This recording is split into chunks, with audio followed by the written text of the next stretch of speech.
हुकूमत की कारकर्दगी जो है उससे हम देखते हैं कि अक्सर आवाम भी हमें शिकवे करते नजर आते हैं, अपोजिशन तो करती ही शिकवे, लेकिन अब पाकिस्तान तहरीक इंसाफ के अपने अरकान भी बहुत ज़्यादा खुश नहीं हैं। उमर बिल्कुल, हुकूमत की पॉलिसीज़ पर पार्लिमानी पार्टी इजलास में शदीद नुक्ताचीनी की गई है और वज़ीर-ए-आज़म से अरकान ने शिकवे किए हैं, शिकायतें की हैं।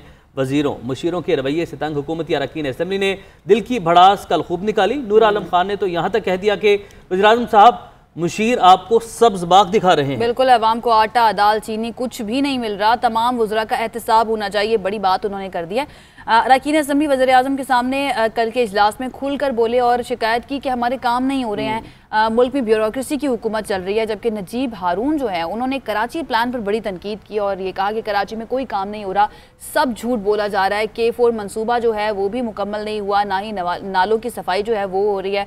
2023 भी आ जाएगा, जिस पर वज़ीर-ए-आज़म साहब जो है उन्होंने कहा कि नजीब हारून साहब आप तो हमें अंधेरा दिखा रहे हैं, आप डिसअपॉइंटमेंट फैला रहे हैं। बिल्कुल, सेनेट इंतखाबात पर गुफ्तगू हुई तो जहांगीर तरीन का भी तस्करा छेड़ा। फैसलाबाद से MNA राजा रियाज को हमने देखा कि ऐसे डे 1 से ये बोल रहे हैं और राजा रियाज ही कल फिर बोले और उनकी हिमायत में सामने और कहा कि जहांगीर तरीन की खिदमत को खामोश नहीं किया जा सकता। उन्होंने ये भी मुतालबा किया कि सेनेट इंतखाबात के लिए कमेटी में जहांगीर तरीन को चेयरमैन बनाया जाए। उन्हें तमाम मामलात पर बात करने के लिए हमें वीडियो लिंक पर ज्वाइन किया है कौमी असम्बली में चीफ व्हिप आमिर डोगर साहब ने। आमिर साहब बहुत शुक्रिया हमें ज्वाइन करने के लिए।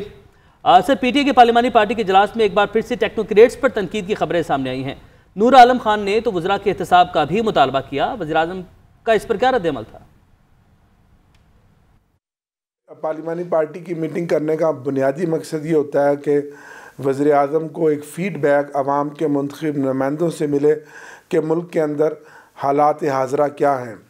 जहाँ तक नूर आलम की बात की तो आपको शायद खबर सही तरह नहीं पहुँची। नूर आलम साहब ने बिल्कुल बात की, उनको बात करने का मैंने मौका फ़राहम किया और उन्होंने खुलकर तमाम मसाइल पर बात की और उन्होंने ये भी कहा कि आप एक ईमानदार आदमी हैं और आपकी पूरी दुनिया में क्रेडिबिलिटी है।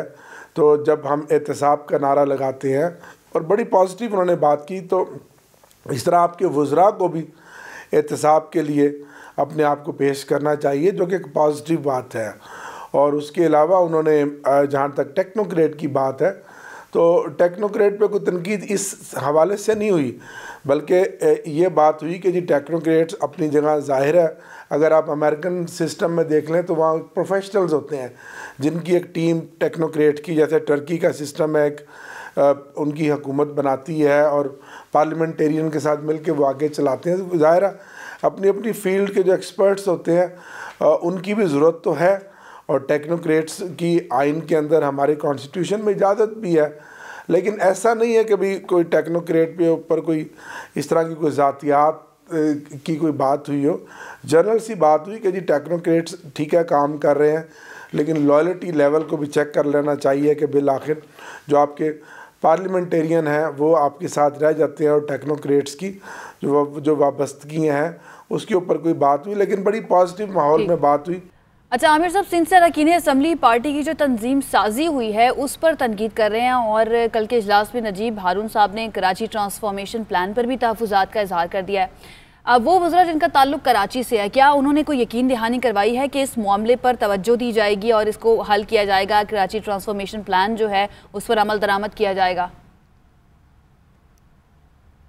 कुछ ज़िलों में अरकान असम्बली ने तंजीमी जो नामजदगियाँ हालिया दिनों में हुई हैं उनके ऊपर बात की, ज़रूर बात की, लेकिन प्राइम मिनिस्टर साहब ने उसका नोटिस लिया और उन्होंने कहा कि जी मैं इस पे बात करता हूँ और तंजीम को इस मामले को रेफ़र किया।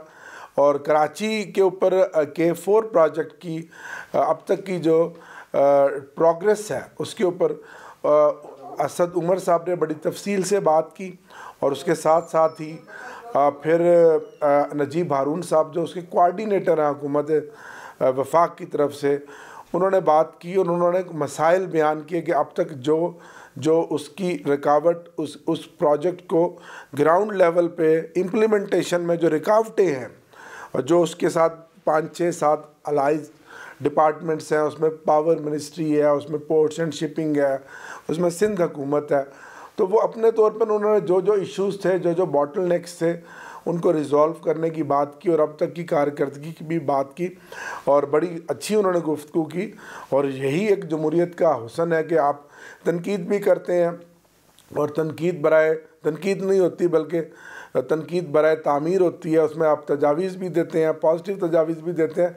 लेकिन ऐसा नहीं है कभी खुदा न खास्ता नजीब हारून साहब ने कोई तनकीद इस तरह से की हो कि जिसमें कोई उनकी कोई पर्सनल कोई बात हो, ऐसा नहीं है। आमिर साहब, राजा रियाज ने जहांगीर तरीन को पंजाब में सेनेट इंतखाबात के लिए बनाई गई कमेटी का सरबराह बनाने का मुतालबा किया, तो इस मुतालबे पर वज़ीर-ए-आज़म ने क्या जवाब दिया? राजा रियाज साहब ने सेनेट के जो इलेक्शन है उसकी तरफ इशारा दिया कि हमें पंजाब में इस इलेक्शन को बड़े मुनज़्ज़म तरीके से लड़ना है। और उन्होंने अपना भी जिक्र किया कि मैं ख़ुद भी, क्योंकि 2 बार पंजाब में जब MPA था तो मैं उस कमेटी का, जो कमेटी सेनेट के इलेक्शन के लिए बनाई गई थी, मैं उसका मेंबर था। तो उन्होंने कहा कि मंझे हुए पंजाब के जो सीनियर्स लोग हैं उनको डालना चाहिए और बिलखुसूस उन्होंने जिक्र किया कि उस कमेटी के लोगों को ज़रूर डालना चाहिए जो लोग पंजाब में जब टिकटों की तकसीम हो रही थी उस बोर्ड के मेंबर थे। तो उसमें ज़िमनन उन्होंने कहा कि उसमें शाह महमूद कुरैशी साहब भी थे, उसमें चौधरी एजाज साहब भी थे, उसमें शफकत महमूद साहब भी थे और उसमें जहांगीर तरीन साहब भी थे। लेकिन उन्होंने किसी एक शख्स का नाम नहीं लिया बल्कि उन्होंने एक जनरल बात की कि उस वक्त की जो कमेटी जिन्होंने MPs को टिकट दिए थे वो ज़्यादा बेहतर अंदाज में इस वक्त सेनेट में, क्योंकि MPs के वोट की बड़ी ज़रूरत होती है, तो वो इन्फ्लुएंस इख्तियार कर सकते हैं।